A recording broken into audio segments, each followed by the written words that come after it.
Welcome to night school where the shadows creep. Grab your popcorn, don't fall asleep. The doors are open, let the nightmares play. You won't make it out today. Welcome to night school!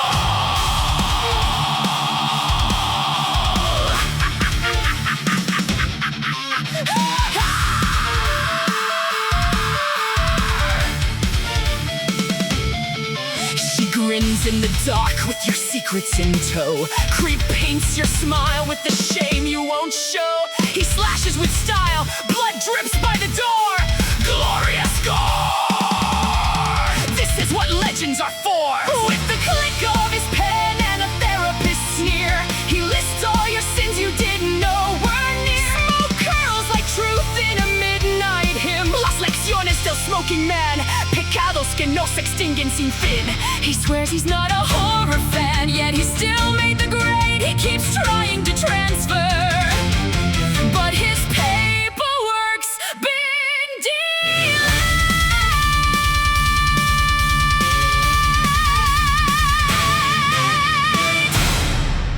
Are you scared yet? You know, I'm not sure if I'm scared yet or not, but I am keen to find out today because welcome back to Night School Horror Creeps. It is I, Florida's favorite creep, Ace, and I am just so excited today.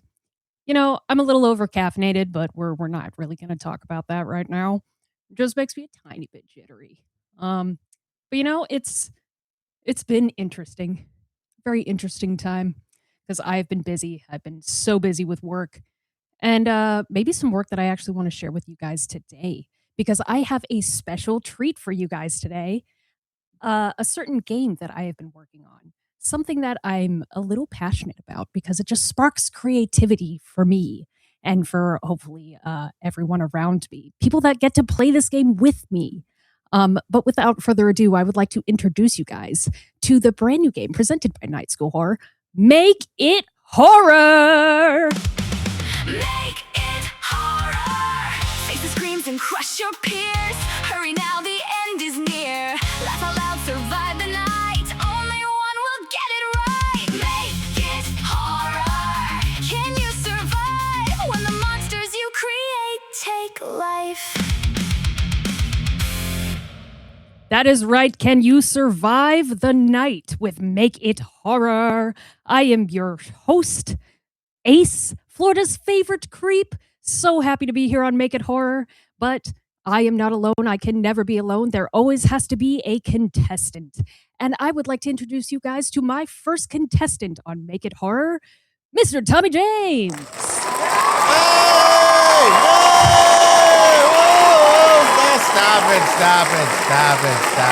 Stop. Yeah, Welcome, hi, Tommy. Sabrina.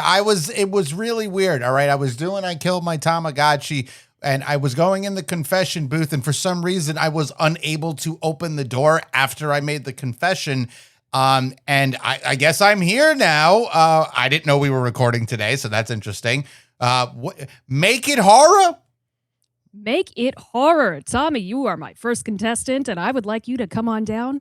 And I'm pretty sure you're already going to love this. I'm pretty sure that this is right up your alley, as you are the movie guy, baby. Is that correct? That is correct. I am indeed the movie guy, baby. And, you know, I don't know what we're going to do here, but I can tell by the logo there is a reel, which means there's movies, and that means that I'm ready and prepared because it's movies, and I loves my movies. That is correct, Mr. Tommy James. We do have a wheel here, a film wheel, and we are talking about movies. This is your wheelhouse. Pun absolutely intended. Yeah, that's definitely a pun intended. I will make sure to explain these rules to you so that you and our audience members here are right on track with the game, okay? I'll make this as simple as possible for you. Now, Mr. Tommy James, you did me the great honor of picking 5 movies. Is that correct? Is that why you asked me about 5 movies? You just randomly hit me up and you were just like, hey, could you give me 5 movies? I thought these were just movies you needed to watch. Absolutely not. I asked you for 5 movies and you delivered. I will not explain further. Okay. I gave you some movies. You absolutely did. Would you like to tell our audience members what movies you picked? Sure. So after you hit me up and you were just like, hey, I need 5 movies. And, as we know, I'm a movie guy, baby. So I'm like, I got to give her like the good ones. Now, movies that maybe you've seen, movies maybe you have not seen before. So I started obviously with Jurassic Park. I love Jurassic Park. I know you've seen Jurassic Park, but we're going to start strong. Jurassic Park. I also threw in Small Soldiers. I don't know if you ever seen the movie Small Soldiers. Phenomenal movie. We also have There's Something About Mary. And I was just recently watching it, so had to let you know. And finally, oh, no, I'm sorry. That's not finally. After that, I went with The Cable Guy. Great Jim Carrey film. And finally, I wanted to get a little wild and crazy because I don't know if you've ever seen it, but again, I thought you just were asking for movies to watch. And I gave you Follow That Bird from 1985, which is the Sesame Street movie where Big Bird gets lost and they need to bring him home. And fantastic picks you gave me, Tommy. Absolutely fantastic. Do me a favor, Tommy. Out of these movies, can you inform me and our audience members, if they don't already know, are these horror movies? No. Some have horror aspects to it, but they are not horror movies. Correct. Like Follow That Bird, scary. It could be. It sounds like an It Follows situation. Could be, technically. Now, name of the game, make it horror. Mm-hmm. So, for everyone at home still possibly cluing in, if your eyes haven't glossed over yet, those are 5 non-horror movies. And we, today, on Make It Horror, are going to make them horror. Everyone following so far? Following. Beautiful. So, there are many, many, many subgenres of horror, you guys. There are many, many, many different types of horror movies. And I have compiled just a small list, just a small one, because that's the name of the game. Tommy now gets to spark his creativity. Are you ready, Tommy? I think so. I think I'm prepared for this. Behind me are 2 wheels. One containing the 5 movies that you have picked. Oh, there they are. Which great picks. I will say again, great picks. I know. This is why they call you the movie guy. Baby. Yeah. The second wheel is all of the subgenres that I have picked, just randomly picked out of my brain, out of around me, threw in a generator, came out with these, 10? 10 subgenres. Mm-hmm. So, the point of this game, Tommy, and for all my audience members at home, we are going to spin these 2 wheels. We will get a movie and a subgenre. Tommy, you will then have to create some sort of movie out of the original movie you picked and make it into that subgenre of horror. With that being said, here's where the game comes in. You will have to use your creativity to win points in certain categories. Okay. Those categories will then be rated on a scale of 1 to 3. And if you happen to get a high score in those movies, that movie will come out on top. And then I will ask you a very, very important question from your winning movie. Okay? Mm-hmm. But we're not quite there yet. Okay. With those categories, are you ready to hear how you'll be graded? Yes. So, everyone, the first number 1 thing we have to grade him on is scare factor. The movie that he creates, we will talk about it. He will have to give prime examples within that movie of how he changes it into a horror film. Let's be real. Again, those 5 movies he picked are definitely not horror. They could be, but they're not. Different ratings, different genres altogether. So the scare factor, what about it makes it scary? What did you do to make it scary other than just, oh, well, you told me to turn it into that subgenre and I did? Do you have a scare factor in it that really draws us in to say, oh, that's a scary movie? Number 2 is story and creativity. Did Tommy work creatively with that fantastic movie guy brain of his to turn this into a story that is probably original? Because I'm pretty sure even if Hollywood gets a hold of this, they're still just going to do all of the classic childhood stories. Mm-hmm. We are excluding all of those that have already been done. You do not get to do Winnie the Pooh, Blood and Honey. I still refuse to watch. Yes. Number 3, the incorporation of the movie. How much of the original movie did you put into the new horror film? Did you just half-ass it and say, well, part of the original movie and then nothing else? Or did you get really lazy with it and say, I used all of the original movie, except now there's a killer in there. Good luck. So again, creativity is playing big on this. Number 4 is the incorporation of the spin category. You cannot ignore the subgenre spin category. If you do, you kind of just picked a different movie. If one seems like it's leaning more towards horror comedy when it's supposed to be horror possession, it's probably not going to get that high of a score. Keep this in mind. It's just a score of 1 to 3. Pretty much you either do, you don't, or it's right down the middle. Fair. So you could get a 1 even if you don't do it. Oh, okay. And last but not least, the number 5 is a horror icon. Do you have any horror icons that translate into the horror genre? Do you have a final girl? Do you have a dumb best friend that gets killed first? Do you have a horror icon as in a slasher?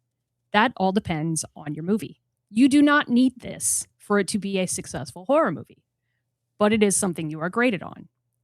Does your main character have common sense, or are they a horror movie ditz who says, I'm going to go investigate that creepy noise by myself?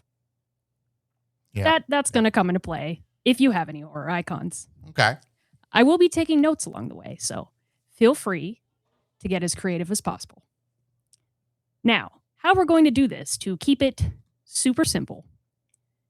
All of these movies do not need to be explained thoroughly. The pre-picked movies, the movies that you picked. Mm-hmm.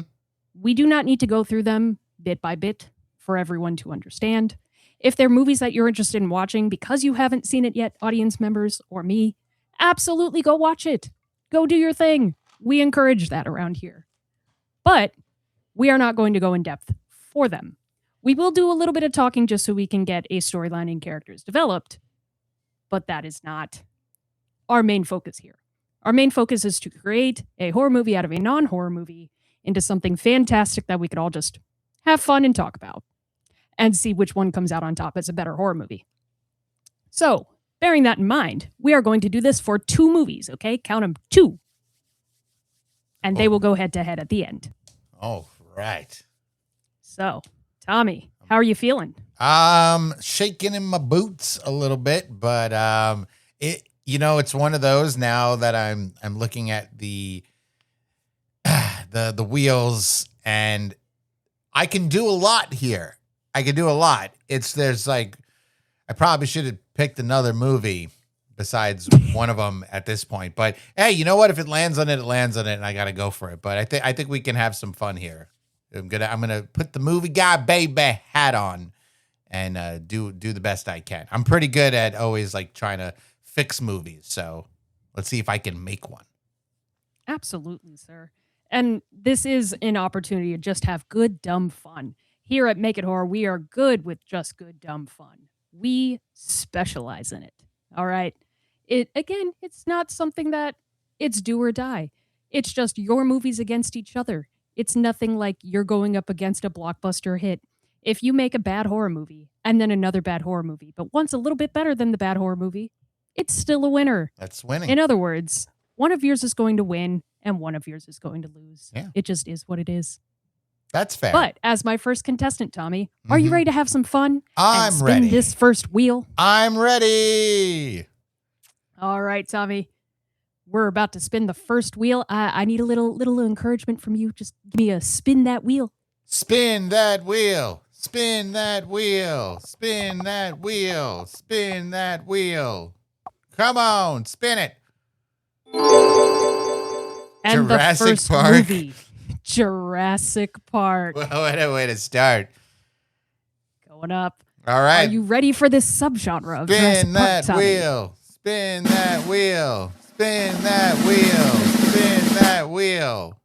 Come on. Subgenre cult. Oh, no. Sir Tommy James. Oh. Jurassic Park as a cult film. And For our audience members, I do not mean that it is a cult classic. I mean that Tommy now has to come up with a way to make Jurassic Park into a cult style film. In other words, it could be a satanic cult, it could be a midsummer type cult, it could be a cult from the movie Together, where it's just, a cult that believes so strongly in something that they fuck around with science and make it a thing. Which I think that should be some inspiration for you there, Tommy. Fucking around with science and making it a thing. Mm-hmm. Mm-hmm. So that would make sense. Tommy, yeah, would you like to talk a little bit about Jurassic Park before you get into some notes here? I mean, we're talking about the 1993 summer blockbuster directed by Steven Spielberg, Jurassic Park. The movie about dinosaurs. This movie, oh, wow. It is the best in the franchise. I mean, everything about this movie is phenomenal. Even the cast itself. We have Sam Neill, rest in peace. He just recently passed away, as Dr. Alan Grant. Laura Dern is Dr. Ellie Sattler. Jeff Goldblum is in this movie, and he's Ian Malcolm. You have Richard Attenborough, John Hammond, who gives the famous line of "Welcome to Jurassic Park." But none other than that, you also have Samuel L. Jackson is in this movie. He's Ray Arnold. Wayne Knight is Dennis Nedry. This movie has, again, it's a phenomenal cast, but the concept that we were able to get a movie with dinosaurs, and the fact that it was supposed to be a theme park, and Dr. Grant and Ellie and Donald, which is the lawyer, and Ian Malcolm were brought there to see, how it is. Does it fit? Does it make sense? And will it be profitable? And everything just goes to hell when a storm comes in, and Nedry, who's looking to get the DNA of the dinosaurs, ends up turning everything off. And then from there, you get pretty much just, dinosaur destruction, dino DNA. And it's a phenomenal movie. I mean, it's one of the best dinosaurs, if not the best dinosaur film besides We're Back, a Dinosaur Story. Everything about this movie is just so great. And I had to pick it because it is an adventure sci-fi film, but it has horror elements to it. The raptors are scary 100%. as shit. The raptors in general they're scary as shit. People die in this movie. Many people die in this movie. So they die wonderfully. Yes, one would die. say in a glorious fashion, but very glorious. Not glorious though, but very glorious. Yes. But yeah, again, this is a top tier movie. It's one of my top favorite movies of all time. So yeah, Jurassic Park, and it's got to be a cult movie. I love that you picked Jurassic Park, Tommy. It was the blockbuster hit from the year that I was born. And I love that movie ever since I was a child. Isn't that crazy? That's wild. That 1993, huh?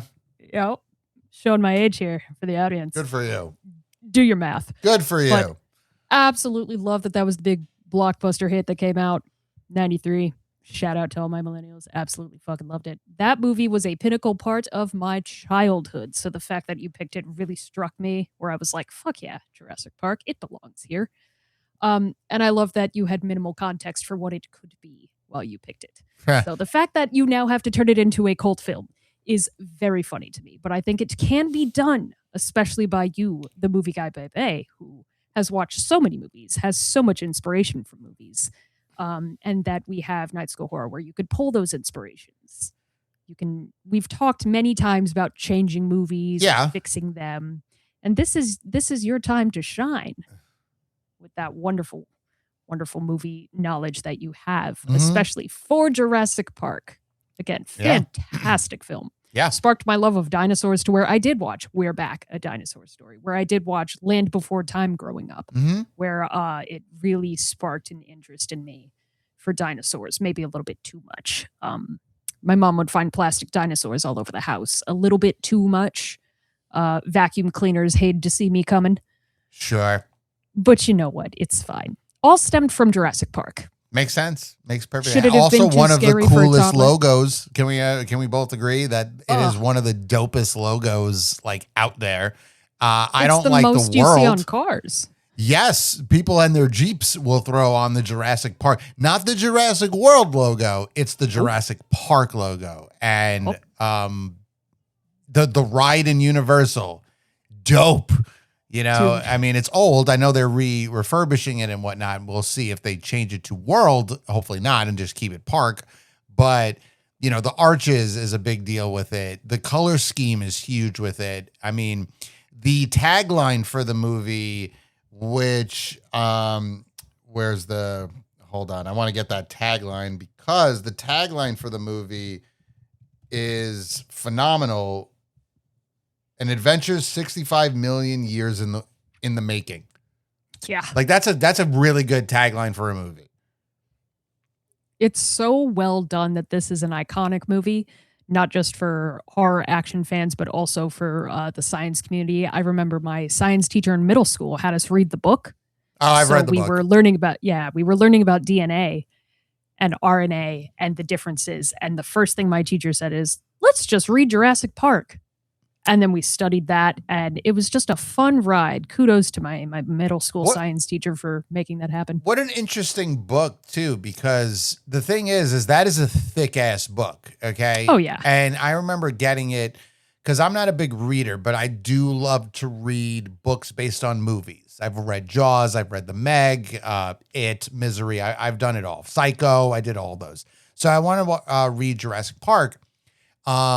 The thing about Jurassic Park is it's boring in the beginning. Like, oh, God, it yes. is boring. Very scientific.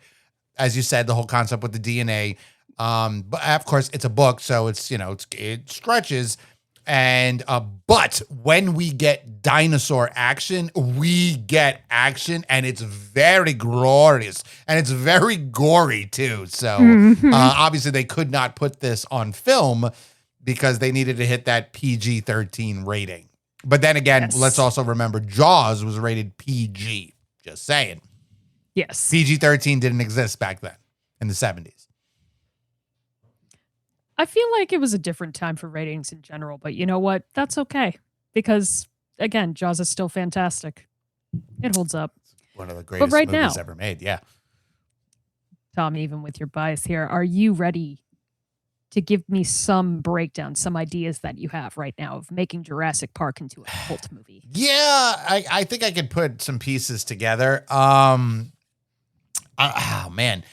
So the movie itself already has a cult vibe to it in the sense of, you know, the theme park. But if we're going to turn this into a horror movie, I don't think we change. I don't honestly think we change much, if especially being a cult film. The concept here should still be a theme park. I wouldn't change that. I think it makes perfect sense. It's on an island. It's a secluded island. But the main purpose here will be that John Hammond is a cult leader. He would be it makes sense. He's in all white. So he would be the cult leader. He has the cane. And I think the best way, and it's interesting because it could work in the sense John Hammond would have to be the cult leader. Now, we don't know that in the beginning, of course. I think we still use the same concept of Jurassic Park until later on. It has to stick with the whole theme park. Let me get the paleontologist. You need to get a lawyer involved. And then you need to bring the guy that's about the numbers, which is where we get Jeff Goldblum as Ian Malcolm. Now, if we notice that in the movie, Goldblum wears black, Hammond wears white. So that's going to play. That's going to have to play a factor in a big deal when it comes to these characters and how this movie is going to turn out. You have Dennis, obviously Wayne Knight. You have B.D. Wong. You have Samuel L. Jackson. You have Robert Peck, Bob Peck, Robert. Well, name is fucking Robert. These guys work at Jurassic Park. They are already part of the cult. We don't know that yet. We don't know it's a cult. But the question really comes down to is what is the cult truly about? Now, you mentioned before the whole concept of science and scientific, being all scientific and whatnot.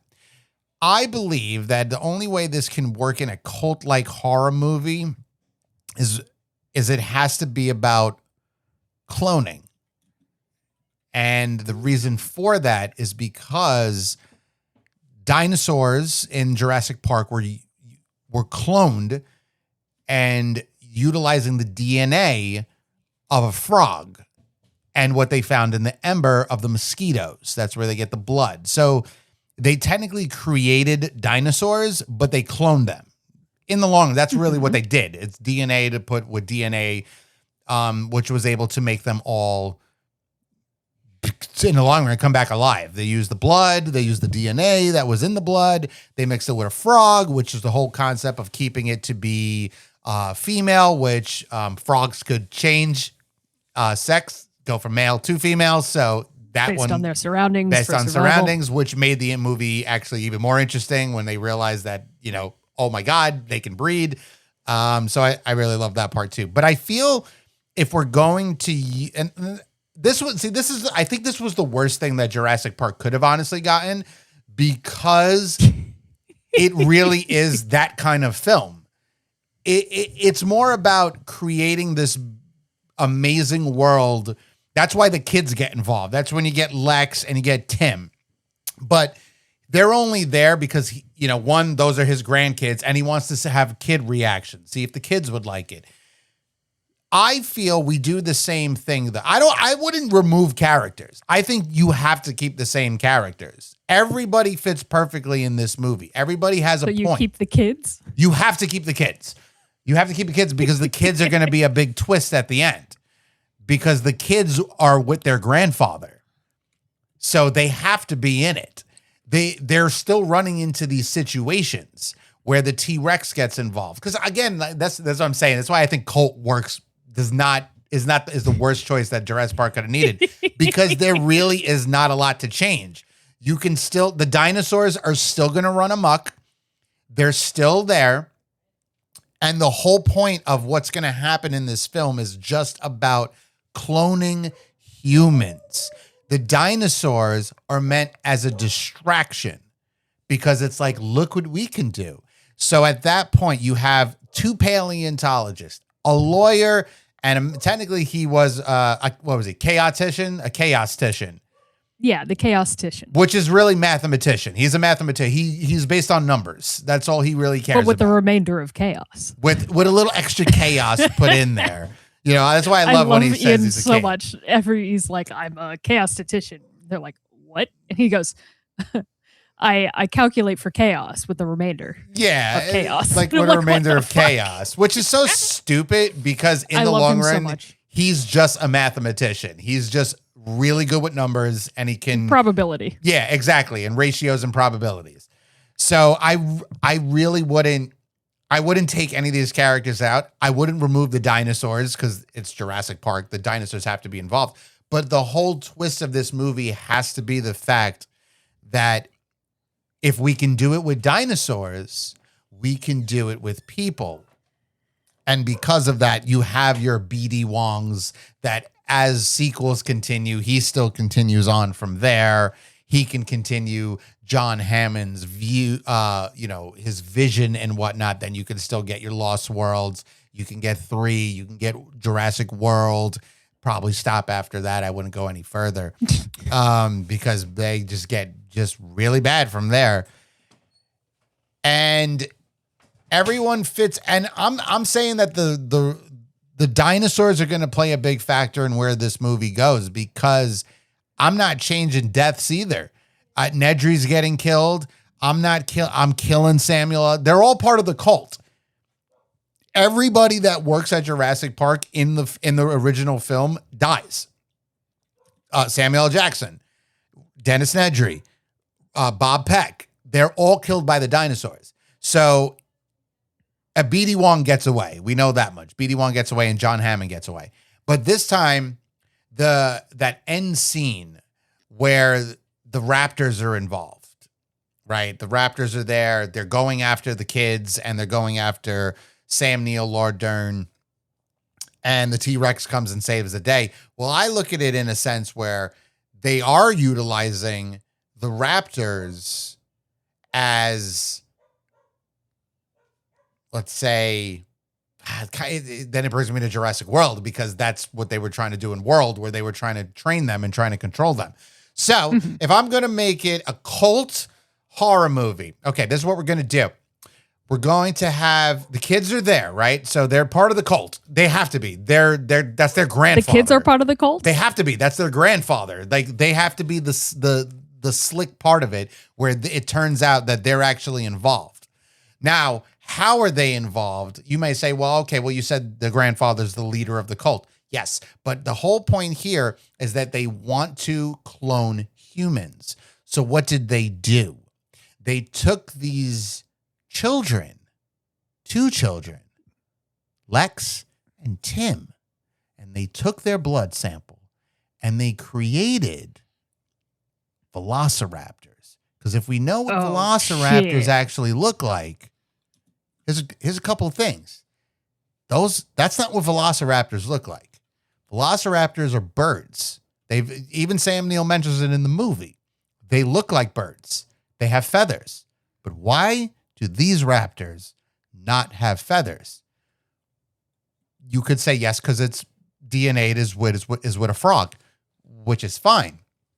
But actually, there's only 2 raptors. Remember, in the scene with the kitchen, there's 2 raptors, not 3. It's 2. It's Tim and it's Lex. Their DNA is in the raptors.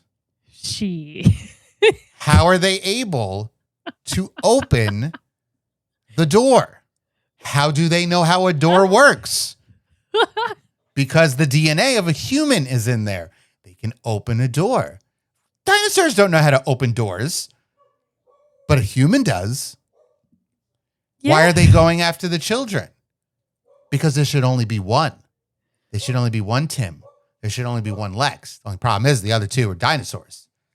So we get to that finale scene where Hammond comes out, 2 raptors beside him, explains the whole story of, I brought you here for one reason, and that was because I need to create more. See, I want to make a cloning of humans. That's my original plan, but it's a little difficult. I can't do it that well by mixing the DNA of a frog. But what about the DNA of a dinosaur? And I give you 2 examples. And then you have Tim and you have Lex, who look confused. What's going on, Grandpa? Why would you do this? But then all of a sudden, Ian walks in and he goes, I did the math. The chaos is there. It's Jeff Goldblum. There has to be some sort of chaos is there. There has to be some sort of iconic line. There has to be Goldblumisms. So there is going to be a splash. It's not a full comedy. There's got to be a splash because Jeff Goldblum is in this movie. So he has to have his Goldblumisms. He's not going to change who he is. That's just not how Goldblum works.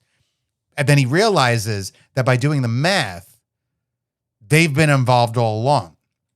Why were the kids there from the beginning? Because they were there to keep an eye on you. They were making sure, watching and listening to what Grant says, to what Dern says. Listening carefully. The main goal, though, is to get Dr. Alan Grant because he knows it all. He needs to be involved in this cult. So in the long run, it's Ian Malcolm that figures it out that the kids are involved. These 2 are involved the entire time. They're still working with their grandfather. Where's their parents? We don't know. Probably the T-Rex. Maybe the Dilophosaurus. We don't know, but there's going to be more movies, so we'll find out later. But in the long run, this is the whole point. Why is Nedry We'll go back to Wayne Knight. Why is Wayne Knight trying to get DNA samples? Because there's another company out there that's trying to figure out what's going on. Nedry gets killed because he was found to be stealing from the cult. So that's how I would mix this to turn it into a cult-like horror film. And it's, like I said, it's tough because you add into that sense of you don't really change much of the movie. It's the characters that have to change. The movie does not have to change. Scenes do not have to change. It's just motivation has to change at this point and the idea of the characters.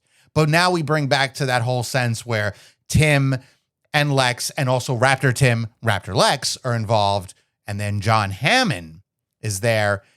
Now it's the whole point. Now I'm going to use all three of you because I got you here. You're not going anywhere. And then the T-Rex shows up.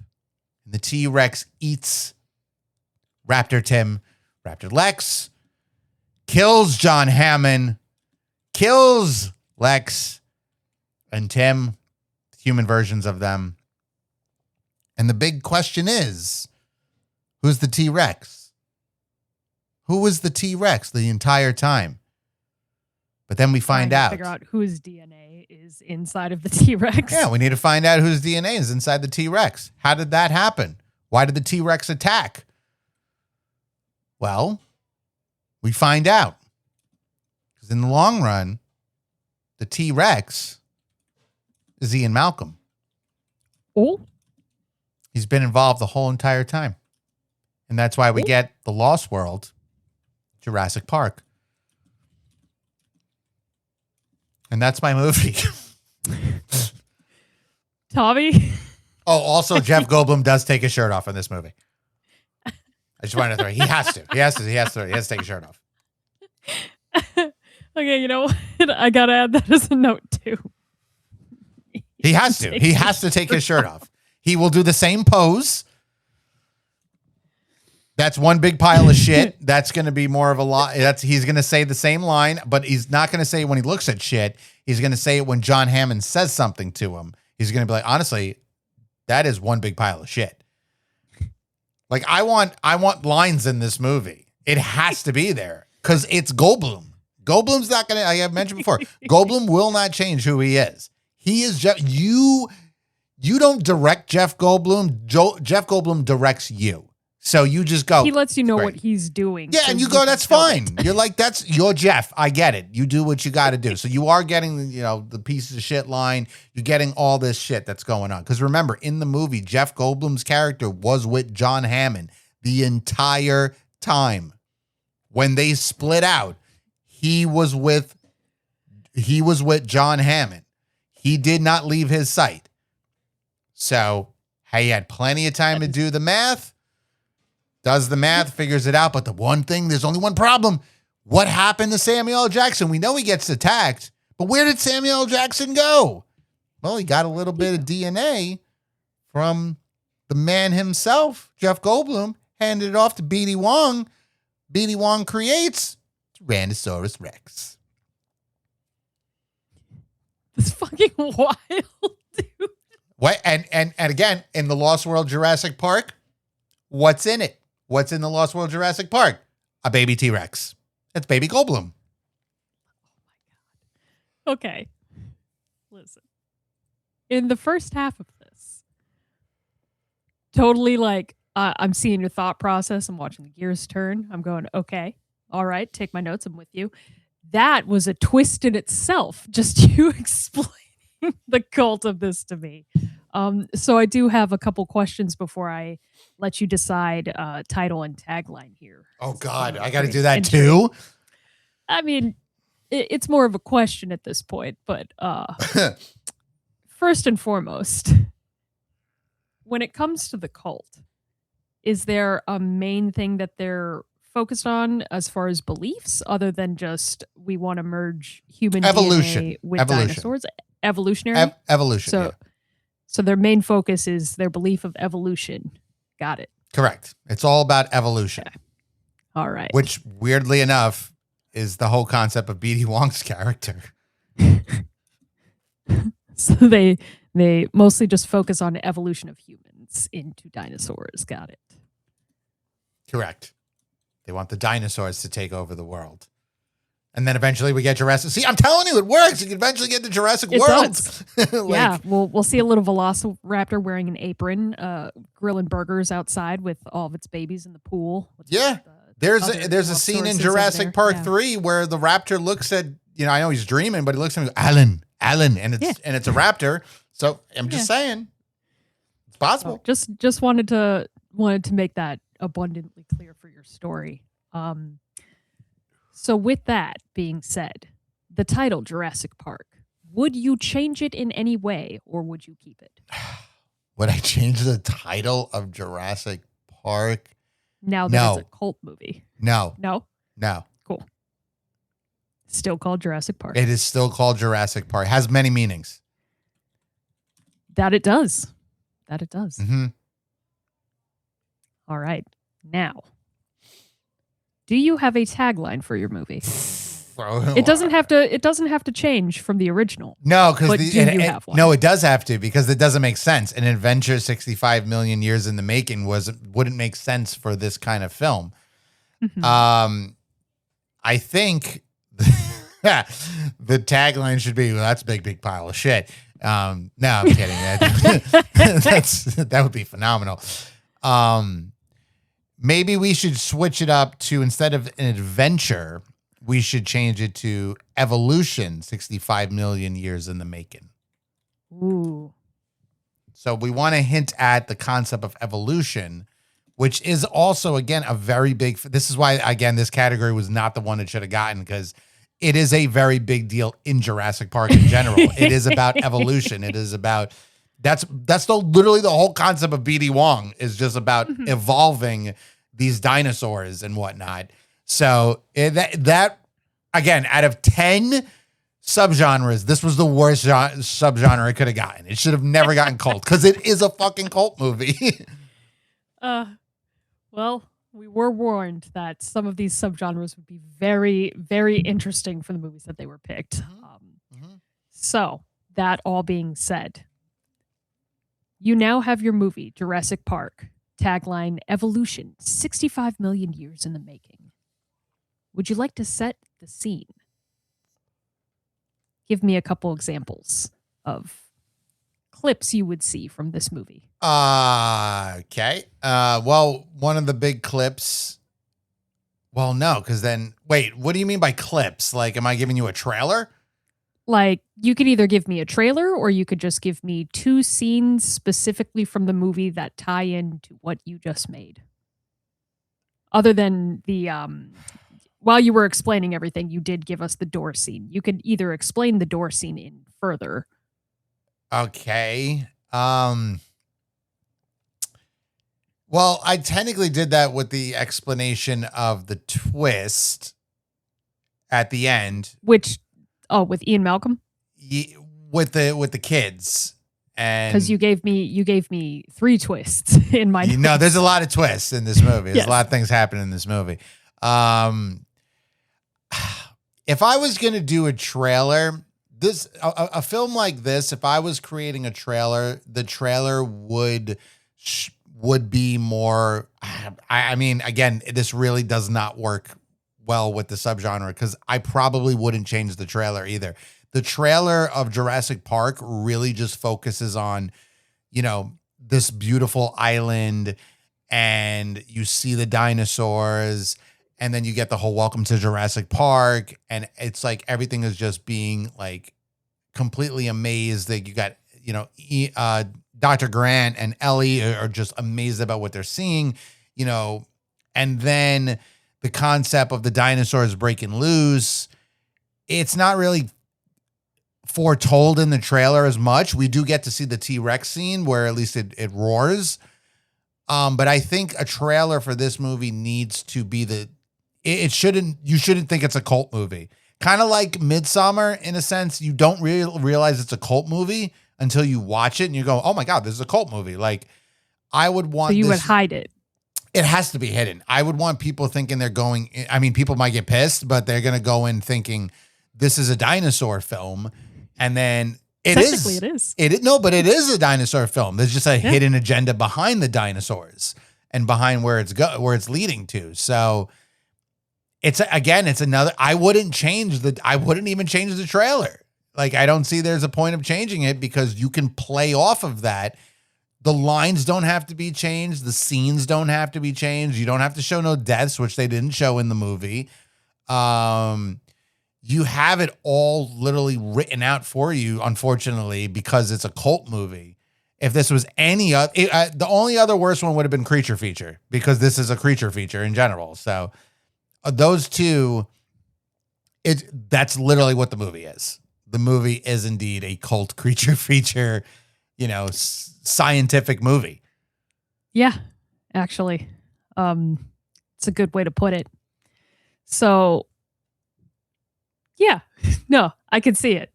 I'm trying to envision this trailer, and as much as you're saying, like, you just hide the cult element about it to where it's revealed in the movie that it's more cult-like. There's more sinister intention behind it. Yeah, I wouldn't even change the theme song. Like, don't even change the theme song, because the theme song is so mellow, and then it picks it up a little bit, but then it mellows it down a little bit again. Like, it's supposed to feel comfortable, and cult movies like that, they're meant to make you feel comfortable. Every time you watch a cult film, if it's done correctly, it is you're supposed to question it. You're supposed to actually question. Again, I'll bring it back to Midsommar, like the situation that Danny was in. Like, you question it. Like, is it the right? No, it's not the right. It's just a damn cult. Like, that is not a good thing. They're killing people. But it played it off in the sense of where she felt accepted. Same thing with the movie Together. Yeah, it's a body horror kind of film, but the concept of being together, being one, it starts to make you question stuff like that. So I wouldn't change much. Again, the theme doesn't change.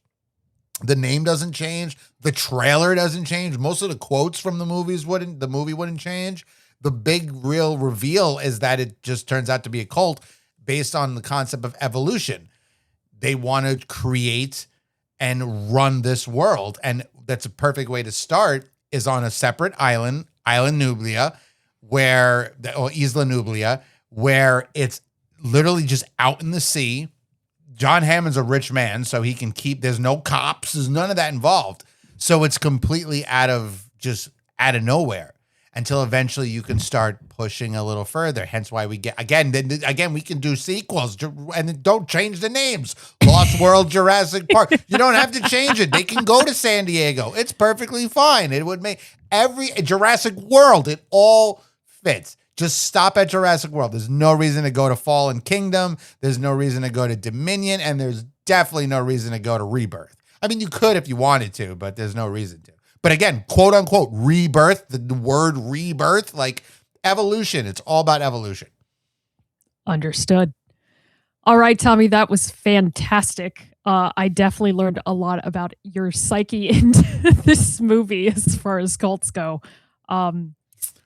So I'm going to get into my grading here of the categories for you real quick, just so you know what you're working with as far as this movie. Before we get into your second spin, Are you excited for your second spin? Yeah.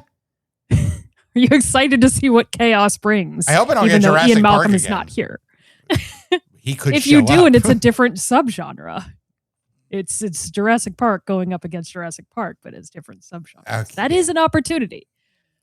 But nonetheless, for your scare factor, I did give you a 2. I feel like there's a lot of things in here that could be, necessarily scary. Thinking of somebody taking your DNA and putting it into something else without your knowledge, that's very invasive, very, very uncomfortable feeling, especially when it comes to how they receive your DNA. It could be in any fashion. And when you tell me your thought of this cult bringing these people onto this island, maybe serving them drinks or cocktails, maybe, which they do in the movie. Rumor at night. I mean, like, just based on how you told it to me, that the movie truly doesn't change all that much. So they're still doing what they do to be friendly and inviting dinner and giving them accommodations. They could take their DNA from any one of those sorts.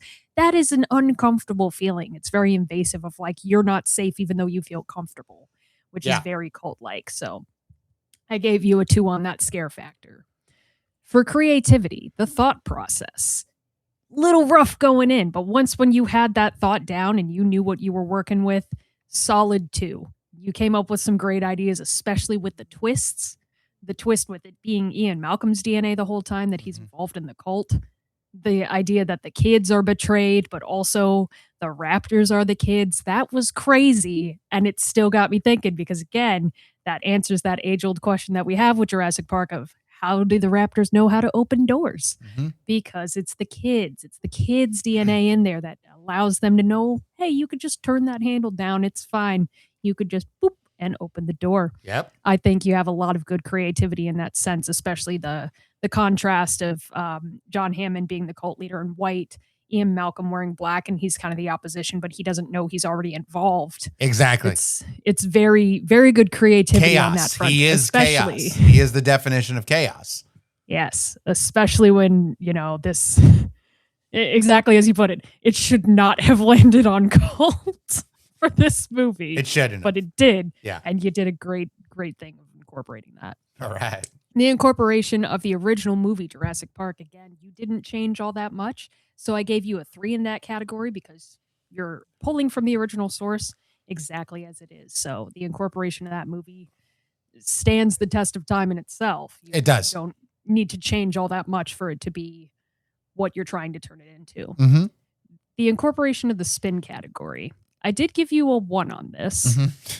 And the reason being, I would have liked to hear a little bit more of the cult being involved, not just the dinosaur element. Yes, the dinosaurs are the main focus, as it should be with a name like Jurassic Park and the movie that it is. But instead of all the deaths just being from the dinosaurs, you could have someone kill, like a cult member kills one of the park attendees and blames it on the dinosaurs, as more of the cult is having a hand in it along with the dinosaurs versus, well, it just got out of our control and our cult is just kind of on this island and we made dinosaurs. So a little bit more of incorporation of the cult along with the problem that exists, which is just dinosaurs being out and about and being dinosaurs.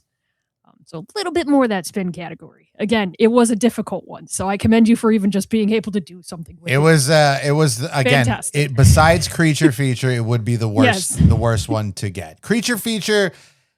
All right, so I would say cult was definitely the worst one. 1,000%. Cult was the worst one it could have gotten. Creature feature number 2 because it is a creature feature. I feel like I would have loved to see it land on killer POV. Just a dinosaur narrating this whole fucking I would thing. love that. But Jeff It would be Goldblum's fantastic. doing the voice though. Yes, Jeff Goldblum is the inner monologue of the dinosaur. Of the T-Rex. oh, here I go. Oh, there I am. Yeah. Yum yum yum. That's a real big pile of shit. And then he eats Donald when he's sitting on the toilet. Yeah, that's fantastic. But for horror icons, I gave you a 2. You do have some great icons in there. Of course, Jeff Goldblum being the main focus of Ian Malcolm still being like, hey, I am the one that, lives and I am the one that gives you these one-liners. And then at the end, finding out the twist that he is also involved and it leads into a sequel. That's a perfect type of horror icon where it's like, hey, he's here. He's about it. You have John Hammond as the cult leader. He screams to me horror icon of like, hey, even if I die, my legacy will live on forever, much like a Saw situation. So you had some good horror icons in there. So I gave you a 2 on that. So total of 10 points for your Jurassic Park cult movie. All right. Tagline, Jurassic Park, evolution, 65 million years in the making. So fantastic job on that, Tommy. I would like to give you a little round of applause for going through that as you can. Everyone, give him an applause. Thank you. Fantastic. Hollywood is going to eat that shit up. They've already done it. And they'll do it again. They will. And again. Yeah, they'll keep doing that. That's money. And then eventually we as the audience will go, that's a big pile of shit. Like, that's a real big pile of shit. I'm telling you, you got to keep that in there. That line. That's a phenomenal line. I would never remove that line. Anything Goldblum says does not go out of that movie. No, absolutely not. It has to say the shirt comes off. Don't change it. It's fantastic that he would be your final girl. I would say that. Technically. I mean, Sam Neill and Ellie, they're still alive. They don't die, just like they did in the original. They do not die. But the final girl in the long run isn't 1,000% Ian Malcolm. It is 1,000% Jeff Goldblum, and he's going to continue the story, as is BD Wong. Like you said, the legacy with John Hammond dies. BD Wong is the number 2. Hence why he made it as far as he did, even in the Jurassic Park, Jurassic World saga. So it makes sense. That's why I'm telling you, that's why it was the worst subcategory, because it feels like that kind of movie. It is a very culty like. Yeah, it could be, especially when it comes to the science aspect of it. Yes, science and cults. There's a gray area in there. Yes, where everyone just likes to live.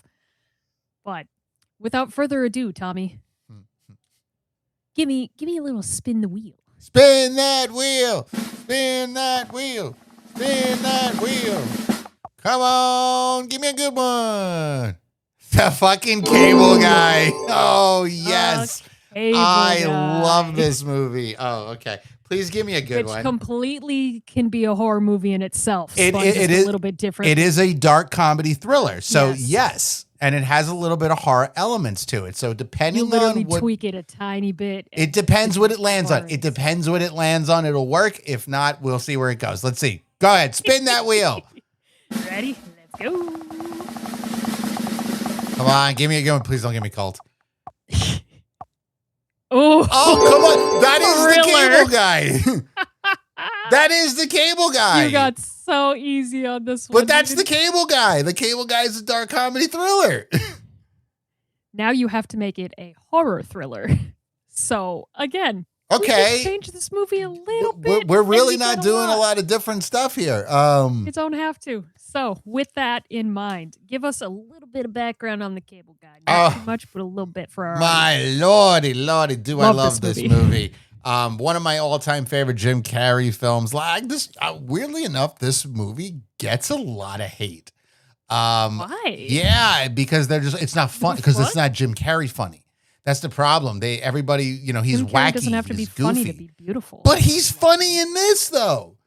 He's hilarious in this. He's funny in this. Again, this is a dark comedy. This is directed by Ben Stiller. Yeah, Ben Stiller. Severance is the director of this. So here we go. We have Mr. Chip Douglas, which is played by Jim Carrey.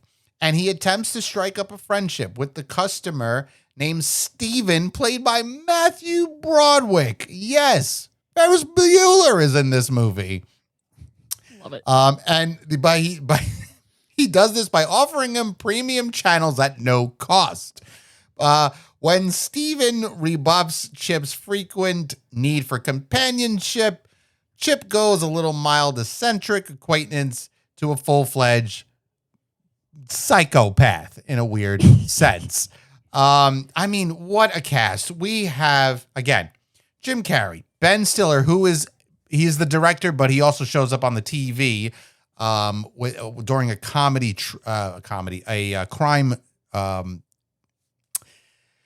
court drama that's actually going on. Look at it almost in the sense of, what's his face? Oh, wow. Why am I blanking on the name? Mr. Stabby Stab. O.J. Simpson. It's kind of like the O.J. Simpson trial was going on. He killed his twin brother. You have Matthew Broderick. You got Leslie. I like that you called him Mann. Mr. Stabby Stab, by the way. Mr. Stabby Stab. He did a little bit more than that. The glove don't fit. You can't quit. Turns out that, whatever.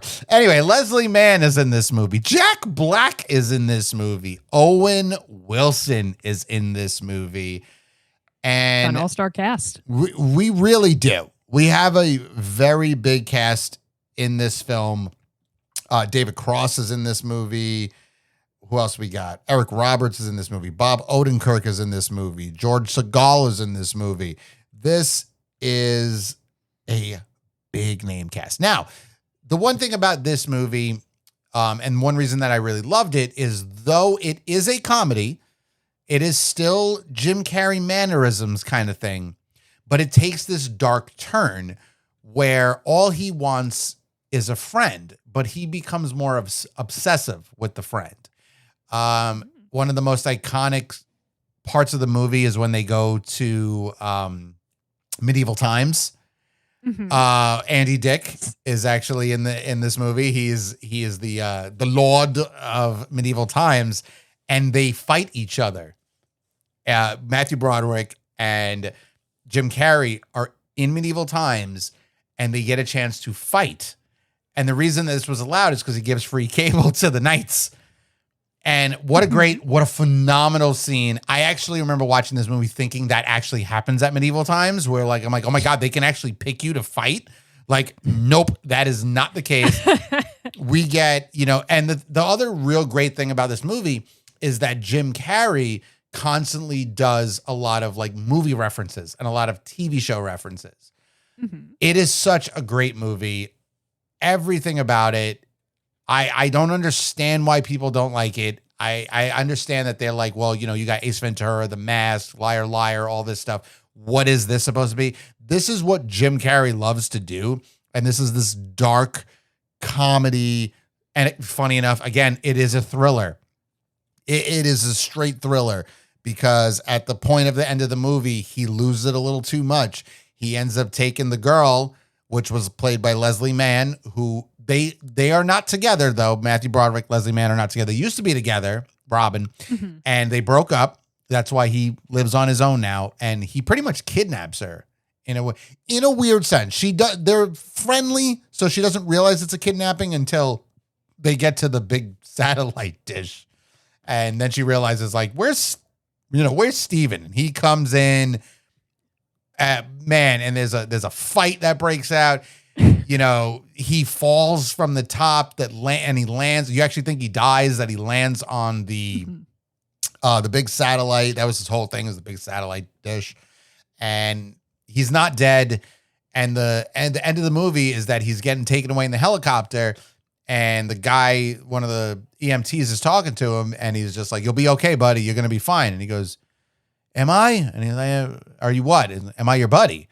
And he goes, "Yes. Yeah, of course, you're my buddy." And he goes, "All right." And that's when you're like, it never stops. The cycle continues. Yeah, he's just, an unfortunate situation that he never made friends. Television was always his biggest thing. So he doesn't know how to act in front of people. That's why he always makes movie references and TV references. And I'm like, oh my God, this is my life. Cable guy, everybody. You have friends. I have way more friends than he did, but nothing beats I definitely have Cable guy. Cable guy. Oh my God, what a phenomenal movie. I love it. I'm so glad you picked The Cable Guy as well. This again is one of those movies that was very dear to me, because I went through my Jim Carrey movie watching phase where I'm like, I watch all of Jim Carrey because I loved Ace Ventura. When I watched The Cable Guy, I thought it would be a straight comedy. I'm like, oh yeah, this is going to be great. And the minute I watched it, I was like, this is not just a straight comedy. Oh my God, I still love this. This is fantastic. Wow, I didn't know a comedy could be like this. Knowing that it is a dark comedy, completely understand the elements in it. I absolutely adore this movie. I don't understand why it would get so much hate. It's fantastic. It doesn't have to be slapstick, whatever. Jim Carrey has so much more range than anyone thinks, and I absolutely love Jim Carrey. Whether he's being funny or sweet or serious, he is just an all-around good guy. I don't know him personally. I can't say this as a personal person, but I feel like even if I were to hang out with Jim Carrey for a day, I would either learn some shit, go on a wild adventure, or at least just chill and laugh my ass off casually. I think he's fantastic. Any Jim Carrey thing. Yes. So without further ado, Tommy, how are you going to add a little bit more thriller into The Cable Guy? How are you going to turn it into a straight horror film instead of just a dark comedy thriller? You're turning into a horror thriller. So, this just sucks. Talking through it a little bit earlier, I think you do have some inspiration there when you say he's obsessive. Yeah, and that's what we already know from other movies. Maybe it's a little bit deeper than that. Yeah, I think this is tough. This is really tough because this movie, it's already a thriller. So what I'm not changing the thriller aspect of the movie. You just can't. It's already a thriller. We have to change like you said, the dark comedy side of things. It has to be a horror movie. Now, oh man, to make this a horror movie, it has to be a stalker. This is rough because he is a stalker. Like, he even shows up at the basketball game. You know, "Hey, you guys play here too?" Like, it's all stalking. And okay, all right. This is what I'm going to do. I'm going to mixture here. I'm going to do a little mixture. Mhm. I want, in order to turn this into a horror movie, because at this point, there's the thriller aspect is already there. You can't change that. It's already a thriller, and every aspect of it being a thriller has no reason to change, because that's what actually makes the movie good. That it's actually a thriller. It's dark. I need to change the comedy and remove the comedy to replace it with horror. So what I want to do is more of a Summer of Sam.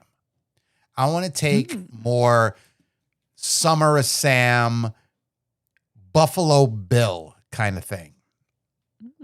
And in order for this to work, this is where it gets tough, because you're not changing the thriller aspect of the movie. Every aspect where things that are thrilling that occurs has to still occur. But we need the Buffalo Bill. We need that Summer of Sam.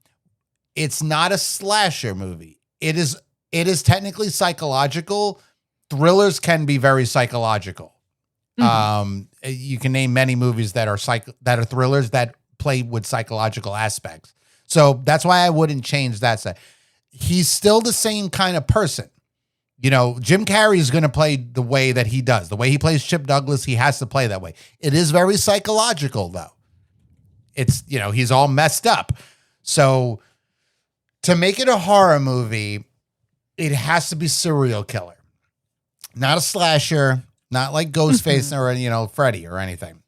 This has to be a legitimate serial killer kind of thing. He bounces from town to town. He finds a friend in a sense, and it's oh man, damn, we're really getting the worst subgenres here because you can't. I don't know. I feel like you're onto something here. But it's hard because you can't change this. You can't change the aspect of him being a cable guy.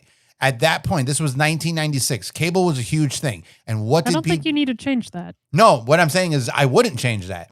Yeah. Is like the concept of hotboxing was a big deal with cable, you know, and it was illegal to do so. You know, he even says it in the movie. "You mean illegal cable?" You know, and also, by the way, I'm not taking the lisp away. The lisp is staying. He has to have, because he has to be creepy. He's got to be a little weird, but stays. But the reason that I want it to stay is because it's Jim Carrey, and the audience will immediately love that it's just Jim Carrey. So when you get to the aspect of the Summer of Sam, the Buffalo Bill, the actual serial killer aspect to it, that's where the horror comes into play. That will be the shocking turn of the movie, because we learn more as time goes on in this movie that he's had multiple names. And all these names come from different television shows that he watched. Chips, The Three Sons, I believe, is another one. He has a bunch of ones. I forget. Some of them are made up television shows, but there are different television shows, and he puts these names together. Chip Douglas is from, I believe, the Chips, the television show Chips, and Mr. Douglas, if I'm not mistaken, is from the Three Sons thing, whatever it was. So I need Jim Carrey to not change who he is, but his motivation has to change, because the concept here is I am going to befriend you. I am going to stalk you. I am going to do weird things to, you know, like we keep the part where he brings the hooker.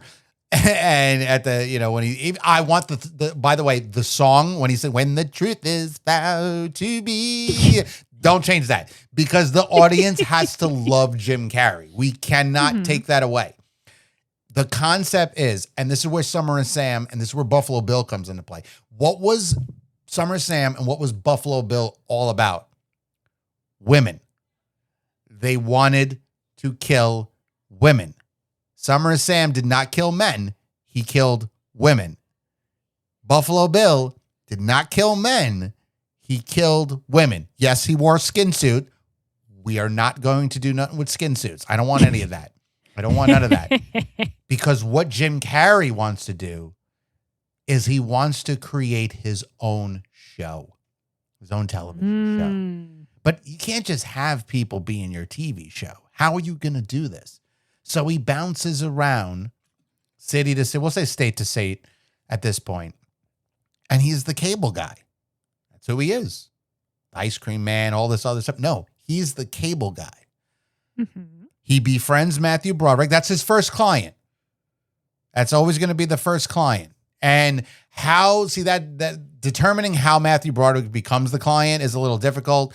He could technically have, you could still use the same story where he worked for the cable company. So maybe he has, I don't know if they had it back then, but you can kind of give him a little access to where he receives calls or whatnot. He's able to come in. Matthew Broderick just moved. Let's use that. Matthew Broderick just moved. This was it's a big deal of the movie that he just got his own place and he needs cable. So I guess that's the best way to do it. The only way for him to interact with him would be he has to have had moved. That's how he knows. So he was able to move. He goes in there. He talks to him. He learns a little bit more about him to then find out about Robin, which is exactly what he truly cares about in the long run. He wants Robin. Robin's going to be the star. So Leslie Mann's going to play a big factor. Robin is going to be the star of his new show. What's the name of that show, Sabrina? The Cable Guy. Ooh. It's going to be known as The Cable Guy because it's about him and his life.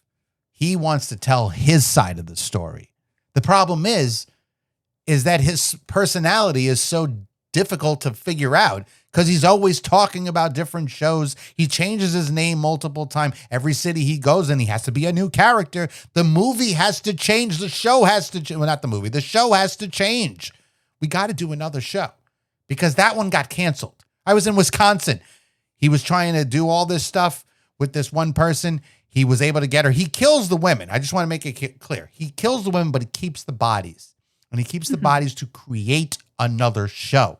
Till the cops show up, he moves on to a different place. It's the same thing like Summer of Sam. They caught Summer of Sam. We know this. But it's like the Zodiac Killer. Mm-hmm. They never caught the Zodiac Killer. They think they might have, but they never truly caught the Zodiac Killer. Jack the Ripper. They never truly caught Jack the Ripper. But you never caught the Cable Guy. You can't catch the Cable Guy. He's doing all this weird stuff. He's making Three's Company with dead bodies. He's creating All in the Family with a legitimate family.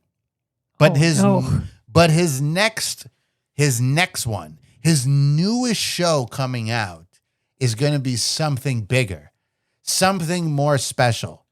And it's going to be called The Cable Guy. It's not going to be a retake of this or a retake of that. He's not doing the Golden Girls, which he did when he went all the way to LA and killed 4 women. Created the Golden Girls. But now he's here. I don't remember where this takes place. I don't think it actually says where it takes place. Let me see if they actually tell you where it actually took place. I don't think it tells you. It is very LA type of life, but it is apartment building. Let's just put him in New York. We'll throw him in New York. So right now he's sick and tired. He's on the run at this point. They can't figure out who this guy is because he keeps changing his name. He has different personalities. He had the lisp. They don't know that he has a lisp because everybody that talks to him dies. They get put into this television show. This works out perfectly in the sense because we get to Owen Wilson's character. Owen Wilson's character plays a very big factor here. Owen Wilson's character goes on a date with Leslie Mann, which is also a great scene in this movie when he shows up. He has the sunglasses on and the mustache, incognito. He goes into the bathroom and he beats the living crap out of him. Skib-a-doop, skib-a-doop, even does that. Skib-a-doop, skib-a-doop. Yep. Beats the ever-living crap out of him. The thing is he beats the ever-living crap out of him, but he puts him in his van. What van does he put him in? The cable guy. He has a cable guy van.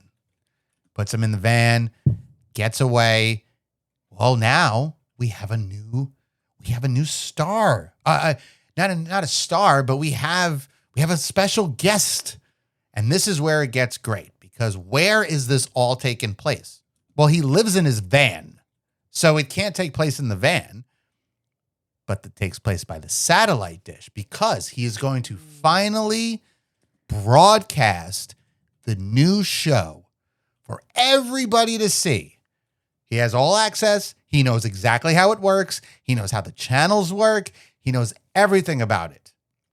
And he's going to broadcast the final, the series finale, which is his series finale. He's going to finally give it in and let the cops catch him. That's the plan. But he's got to go out with a bang. It's got to be a big one. That's why we're not redoing television shows. We're doing our own show. It's called The Cable Guy. Starring Chip Douglas.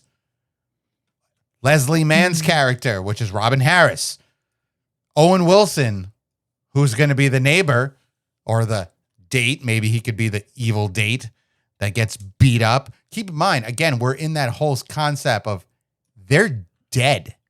He's killed them. They're just flopping around. He's got like kind of picking, and that's the thing. He's picking them up. No puppetry or whatnot. He's literally grabbing them and moving their arms and going, pop, pop, pop, like, you know, like going like that type of stuff, a ventriloquism type of thing. Wild. Jack Black plays Matthew Broderick's friend. He was the one that's just like, this guy's kind of weird, man. I would try to stay away from it. At the basketball game, when he shows up, he pretty much beats the living crap, elbows him and all this stuff. He wants to keep Jack Black away.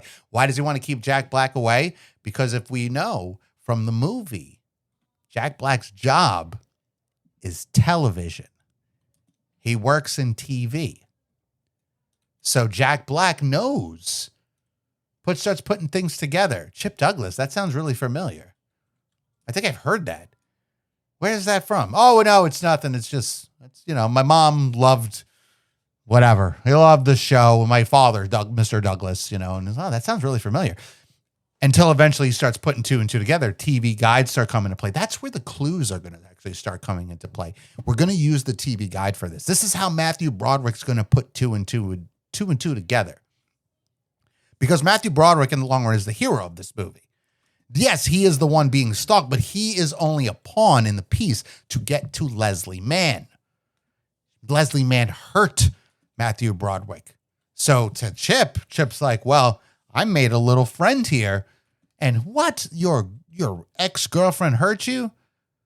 All right, she'll be the star of my show. So now he knows he's the main person. He's the one I'm going after the most right now. And it's going to get insane. It's going to get wild. We're going to medieval times. We're going to medieval times. He's going, and this is the whole point that I really want to stick, because he still needs to make those movie references. It has to, but that has to be the thing. Because when Jack Black is talking to the police about this, I'm like, I think I know who this guy is. He constantly makes these movie references and television references. And then they're like, wait a minute, that's weird, because that's one of the other things that somebody told us. And it all starts to click where this might actually be our guy.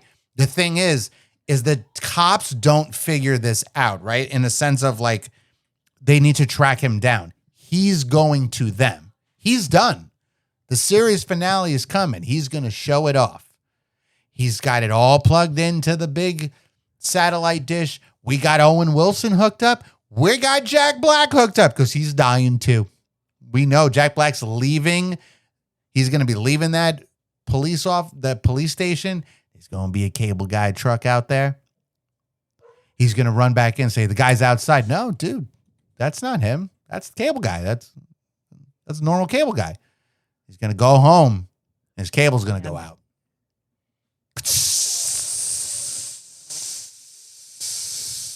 Lights go out because he has access to all of this.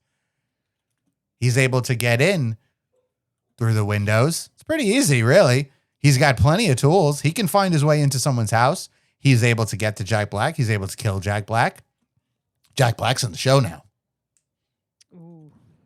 And there's only one more person. No, I'm sorry. There's two more people he needs to put this season finale to rest. Series finale. It'd be a series finale. Number one is Leslie Mann, Robin. Same situation. He brings her to the satellite dish. That's where it's all taking place. But he's showing her, look at this. This is amazing. You love this. This is how amazing this is. And Matthew Broderick, same situation, is going to go save her. She's pretty much knocked unconscious at that point, tied to a chair. He's not going to kill her yet because we're waiting for one more person. We're waiting for the boyfriend, the broken-hearted boyfriend. Because who is Chip Douglas playing, you ask? He's her father. Oh. And not in real life, not in the movie. No. He's playing her father. Yeah. Number one, he killed Owen Wilson, which was the one on the date. He tried to take my daughter away from me. Big no-no. Kills her. Jack Black, same thing. You could play that kind of role. He was close. He was the friend of the guy that tried to take you away from me. Had to take him out. Here comes Matthew Broderick. The hero of the story is here. And he asks, and he goes, Chip, why are you doing this? And he says, I have to find a way to end it all. I have made so many episodes, and I've knocked them all out of the park. But there's only one more show left. And that's it. I'm going to turn the TV off for good. But I got 2 more minutes to go and 2 more lives to take. And then he looks and he slices Leslie Mann's throat. Right there. Bomb. On TV, by the way. Just to make that clear, this is being broadcasted. It's out there. People are seeing it. He's able to do that. He has all that access, so he is 1,000% able to hack in to the cable. And we actually see that happen in the movie. But he is able to hack into the cable. So everybody that got the illegal cable, he's able to hack into a certain channel that was able to now take over the box. So bang, Leslie Mann is dead. Just cut her off. And then Matthew Broderick's like, why would you do this? I thought we were friends. And he's just like, no, we were friends, but that's not my concern. And he goes, all right, then they still a little scuffle. They have to have their little fights. Fight. There shows the police, just like it happens in the movie. They're on top of this big, like, rafting kind of thing, scaffold. And here we go, back and forth, 1, 2, 3, fight. Matthew Broderick is ready to finally end it, just take him out. But then he realizes that it's like, oh man, this guy's just messed up. Like in the long run, he just needs help. Obviously he is you ain't getting away. You're going to jail. You need a lot of help, sir. And then Jim Carrey gets up, Chip Douglas, and he looks at him and he goes, I told you that there is 2 lives to take before the end of this show. One has already been taken. And he's like, yeah, and the second one is supposed to be me. And he goes, no, you're not the second one. You're my friend. I wouldn't hurt you. And then jumps. Oh my God. And falls onto the satellite. Yeah. Just like he does in the movie. Mm-hmm. Falls onto the satellite. But the thing is, he's dead. He fell onto the satellite. Except the end of the movie doesn't change. The lift happens. The guy starts talking. You'll be okay, buddy. We don't realize this. You'll be okay, buddy. You'll be okay. Until it glances over and you see it's Jim Carrey's face. And he goes, yeah, am I your buddy? Yeah, sure. You're my buddy. Yeah. Because he knows he's a psycho. So, yeah, you're my buddy. And he goes, guess season 2 is coming. And then the movie ends. So Matthew Broderick lives. Jim Carrey will live. And Matthew Broderick's screwed at this point. Jim Carrey's going to a psychiatric ward. He's not going to go to jail. He's going to go into a crazy house. And then you get Dumb and Dumber, and then you're good. Oh my God. Tommy, that's a wild ride, honestly. That was good though, especially because again, you're paired with a movie that's already a thriller. It is a thriller. And adding a little bit more thriller to it, but making it horror instead of a dark comedy thriller. Well done, sir. Well done, audience. I think you deserve a round of applause for this. I mean, it's fantastic. I mean, good job, man. Thank you. Good job. Man, so just to get through my notes for some of the talking points that you had mentioned, I mean, we definitely keep the all-star cast. Do not change the cast. Not even a question. We're not changing the cast at all. Nobody changes. Chip's character is still, quirky and lovable as far as the audience knows. He still makes his little quips. He still talks in, movie references and TV references. He still has a little bit of a lisp, but all of his victims, can't attest to say that he has the lisp. So nobody truly knows that the cable guy, the killer, and the cable guy everyone knows and loves is not the same person. Correct. He has more stalker, serial killer elements to him. He definitely is a serial killer jumping from state to state as he changes his name. It's all TV reference names. So this is just the Chip that we know right now versus from the show Chips. If we also remember at the end of Cable Guy when he goes, "What's your name, bud?" And he goes, "Ricardo, Ricardo." Ricky Ricardo. So still changing the name. And he's still stuck in the TV. He's still stuck in TV world, which is very important. It has to be. Nobody knows the real factor. him. Correct. Nobody knows his real name. He still has that kind of wishy-washy, nobody truly knows him vibe. He finds a friend, quote unquote, in every state and a new star in every state that he latches onto and kills for his TV show. His motivation, as you said, was to befriend. He stalks and befriends and kills to create his show, which as the cable guy, as the serial killer, everyone waits for the broadcasts versus the cable guy, the friend, he just comes over and fixes your cable, no problem. So it creates that element of fear of, hey, I just called the cable guy to come fix my TV, but you don't know if you're getting an actual cable guy, the cable guy, or just that cable guy. Yeah.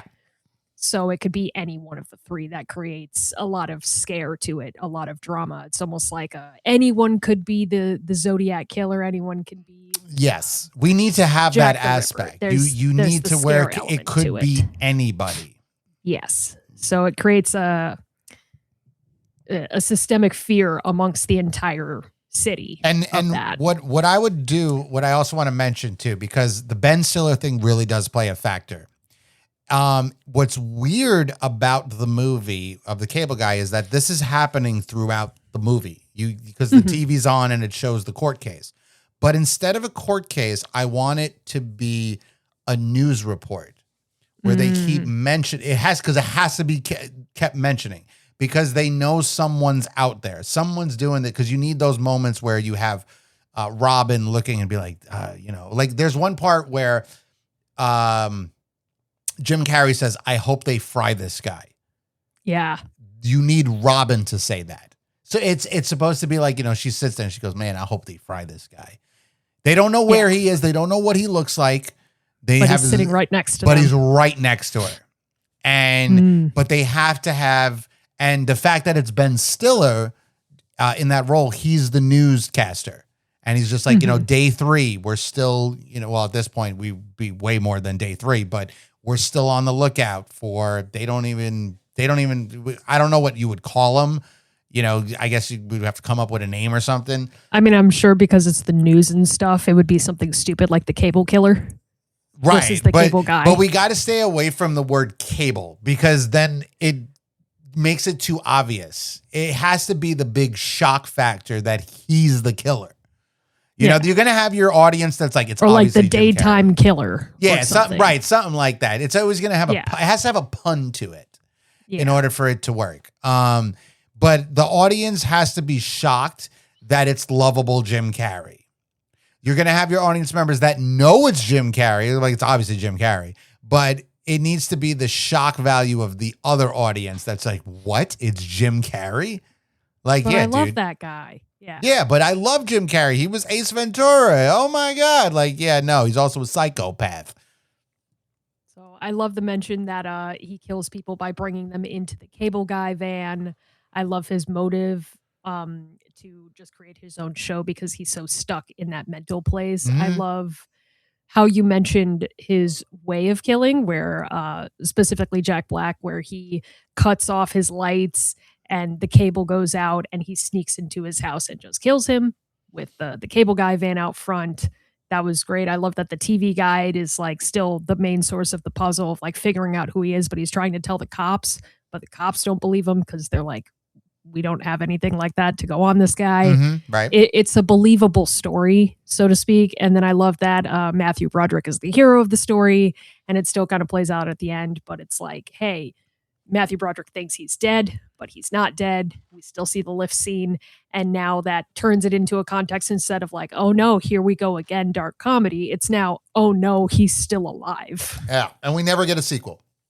And I love that. I love how you were able to turn this into a more horror thriller instead of just a dark comedy. Yeah. It's staying You did very well on this It's one. difficult because it's Jim Carrey. So, Yes. you know, you need to have the comedy is going to be there because of it's like with Jeff Goldblum. It's the comedy of like the Carrey mannerisms. He's still the cable guy. So he's still going to have, you're still, like I said, you still want to have the when the truth is found to be like you, because it has to make the audience comfortable. You know, they have to feel you still get used to him, and right. you're still a little uncomfortable because like he is stalkerish. They even in the cable guy, he's a stalker. He's a weirdo. You know, but in the long run, he's a creep. But I deal with that. He's right. He's a creep. So you need to still have Jim Carrey do that. It's just that there's a hidden agenda. Yeah. And that's where the mind really fucks with him. And that's where everything really starts to play out. And the main help with the playing out of it is Jack Black's character. He's the one that starts questioning shit until eventually. I love that he's the one that tries to solve the mystery until he works for the television company. Yeah, he's too close to the truth that he has to be dealt with. And eventually the cable guy, Chip, realizes that he can't run anymore. So it's come to me now. But in order to do that, I'm not going to go to jail. I'm going to do the final episode and I'm going to end myself. Except see myself out. Exactly. I'm going to see myself out, except unfortunately it didn't kill him. So based on what we have here, I can already tell title isn't going to change. No, it stays the cable guy. Change. It has to stay the cable guy. So what would you say your tagline would be? So the original tagline for the movie is, once you let him into your house, you'll never get him out of your life. Don't change it. Same. Don't change it. You'll never get him out of your life. I love it. And it makes sense. So, yeah, it does. The movie would still make sense even with that tagline. Once you let him into your house, you'll never get him out of your life. I mean, it's perfect in its own right. Yeah. No notes, honestly. No notes. All right, Tommy, straight into the grading. You gave me some great scenes here, and I would say this one was pretty perfect setup because it was already a thriller. So what was difficult on one, you got really high numbers on this second one. Damn near perfect. Not perfect, but damn near perfect. So your scare factor, the fact that he's a serial killer, perfect. I mean, you already have it set up of him going from state to state and doing all of this. He's got his motive. He's got his agenda. He has his motive and way of killing, his motion of killing. It just is a good scare factor. And it creates that kind of systematic fear of, hey, I called the cable guy to come repair my cable. I never know which one I'm going to get. Right. Will I get a real cable guy, this cable guy, or the killer, the cable guy? You don't know. So to have that in the back of your mind every time you are watching TV or calling for cable box assistant, like that's a good scare factor. That is perfect. So I gave you a 3. top tier on that. For story and creativity, the story itself, really, you don't have to change all that much, but I love that you gave us more of the killer element to it. Again, it really ties in. The fact that you are sticking to the main storyline. You did get really creative when it came to the characters and changing the way they interact with each other instead of it just being the situation that it is for the movie. Top tier creativity on that. I gave you a 3. For incorporation of the movie, again, It's the movie. almost didn't need to change anything. It's Yeah. still the movie. Yeah. You just changed the one person that makes this movie the movie, and you didn't even change him all that much. It's just a little bit adding on a little bit extra to what he does. So it's still the same movie, just you turned it into horror thriller. So absolutely incorporation of this movie, gave you a 3. Now this one was difficult because the incorporation of the spin category, because it's already a thriller, you can't really add too much thriller to the thriller already. Right. So you keep the same amount of thriller. You just changed who he is to make it horror thriller instead of thriller comedy. So I did give you a 2 because there's not much else you can go on based on the original source material of it is already a thriller. Yeah. So give you a 2. For horror icons, you had damn near all of them. You have the hero, you have the the victims, you had the friend who ultimately gets killed, you have the killer himself. You have the horror icons in place to make a horror movie. So I did give you a 3 in that. Coming up to a total points of 14 for this movie. Yeah. Damn near perfect. Yeah. Hit all the marks. Unfortunately, we have that unfortunate category of thriller Yeah. for a thriller movie. Yeah. But fantastic, Tommy. Great job with that. Cable Guy thriller. And of course, keeping the same name, the Cable Guy, and the tagline of once you let him into your house, you'll never get him out of your life. Never. Don't change it. It works perfect for a thriller. It works perfect for a horror movie. Like, don't change Absolutely. it. And there's so much, again, about that movie. You just, there's the one scene where Matthew Broderick's dreaming and when he's like, Steven, and he's chasing him, like, and you see like the nightlight, like, don't change that. Cause those are like the little hints, of little things that's going on. Like, but you still want, because Jim Carrey and Matthew Broderick worked really well on that movie, especially because Broderick played a straight guy, like, perfect. Like, he did not crack at these points. Like, all the little silly things that Jim Carrey was doing, when he puts I'd keep this in the movie where he grabs the skin and he puts it on his face and he's like, Silence of the Lambs. It's almost like he's trying to tell him. Because that's the thing. That's the big deal when he talks about that there's 2 more lives to go. You think it's Matthew Broderick, but it's not. And that's when he goes, oh, yeah, so it's me. And he goes, no, you're my friend. So that's you keeping the aspect of the Cable Guy, of the concept of he just wants a friend. It's just he's a psychopath. So he doesn't know how to go about it. Right. He's not going to kill Steven. He's going to kill the girl, which would then keep Steven, because that's a way to get rid of Steven. That's one reason why he went after her too in the movie. But he's going to finish himself because they're not going to be able to hang out anymore. He's got to move on, and he can't take Steven with him because Steven's you don't want to hang out with a psycho crazy killer. So that's the whole point of, like, in the other situations where he had to kill the friend because the friend was like, are you psycho? You this, blah, blah. So he snapped on him. But one thing about Steven is that he doesn't try to kill Chip. Chip needs help. So his mindset is, you need help, which is the same mindset he has in the Cable Guy. Matthew Broderick does not change his characteristics.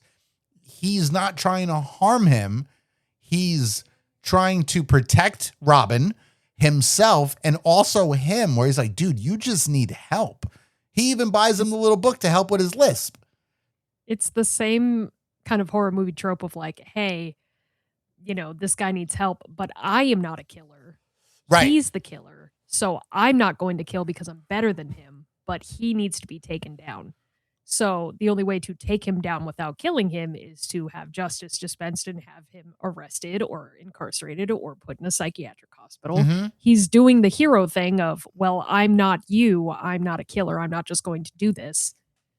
It's very much a hero story as well as it is a horror film. Yeah. So great job on that, Tommy. So just to recap your 2 movies, you had Jurassic Park and Cult and Cable Guy Thriller. And coming out on top was the Cable Guy Thriller, horror thriller at that. So Tommy, I have a very important question for you. Yeah. Since the Cable Guy Thriller came out on top. Yeah. This is the winner of Make It Horror. Could you survive your movie of the Cable Guy?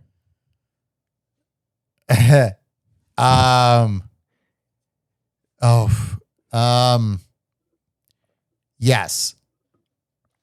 Yes. Yes. I could survive. How do you figure? I would be Matthew Broderick. You just do everything Matthew Broderick. I would do Matthew Broderick. I would be somebody that I feel that Chip, and I'm not going to say Jim Carrey, I'm going to go Chip, the character Chip, would get along with. There's a lot of references that he makes that I would be able to. I'm a movie guy, baby, so I'm going to be making references too. He's not going to want to harm me because, again, we're in the situation where he just wants a friend. He now has found his friend. I'm his friend. He's going to kill Jen. Run, Jen, run. Jen's done. Matt's gone. Alex is gone. They're all going away. You're gone. See you later. Oh, no. You're going too. He's going to create the new show here. He's going to create his own version of Night School Horror. But he has to be the last one to go. It's not me. He was not going to harm me because we are friends in the weird sense. But yes, if I had to say, would I survive the horror version of the Cable Guy? Yeah, I think I could survive it. I think that's fair, Tommy. It's very fair, especially you and your knowledge. I could see you guys going back and forth with just quips of movies and TV shows. Yeah.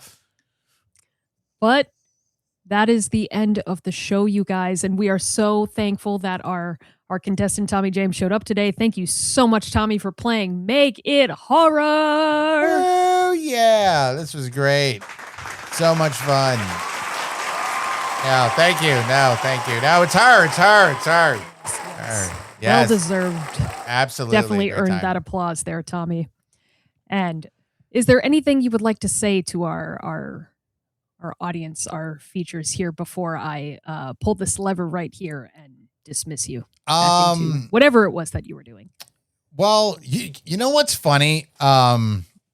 Because we're on this whole movies and whatnot, and we're, movie guy, baby. I was watching a movie last night, right? And things got really weird. It almost felt like in the Cable Guy, my horror version of the Cable Guy. Like, the lights went out, the TV started getting staticky, all this weird stuff happened. And then out of nowhere, I swear to God, all right, I swear to you. I don't know if you ever watched the show Severance, but it's like snapped right into this movie. Felt like I was there every step of the way. Just, I'm looking around and I'm like, why am I in here? And then I don't know where I just popped right back out. But the problem is after I popped back out, the TV broke, smoke coming out, and I just could not figure out what movie I was watching. Well, he watched a horror movie and got sucked into the screen. Now he's back but can't remember just what happened in between. Did he dance with Pennywise or stay at Bates Motel with Mother? He's got 3 souvenirs but they don't ring a bell. Tell me, what film took Tommy? Every week's another nightmare, every film's another scare. Calls himself the movie guy, then why doesn't he remember where? Did he read the Necronomicon or summon demons in his sleep? Tell me, what film took Tommy? Woo! What film took Tommy? Okay, so listen, here's the thing. Though I got out of the movie, I was able to take 3 souvenirs with me. It was in my pocket. I don't know how I got it there. So Sabrina, and to the listeners out there, I really need your help. I need you to tell me what movie I was watching, what film took me, and I was there and I'm back. But can you please, I'm going to give you these souvenirs. I need you to tell me where I was. Okay. So I reached into my pocket and I was able to pull out a boardwalk ticket, ride ticket from the boardwalk. I also was able to pull out a piece of the mouthpiece of a saxophone. And in my left pocket, I pulled out chopsticks. And here's the thing. I watched this movie. I remember watching a movie. I just don't remember what movie it was. It's like I remember I went in the movie, I came out of the movie, and then I just couldn't remember what movie it was. So out of those three things, maybe you could try to help me out here. Okay, again, a boardwalk ticket, piece of a mouthpiece of a saxophone, and chopsticks. Do you know what movie I was in?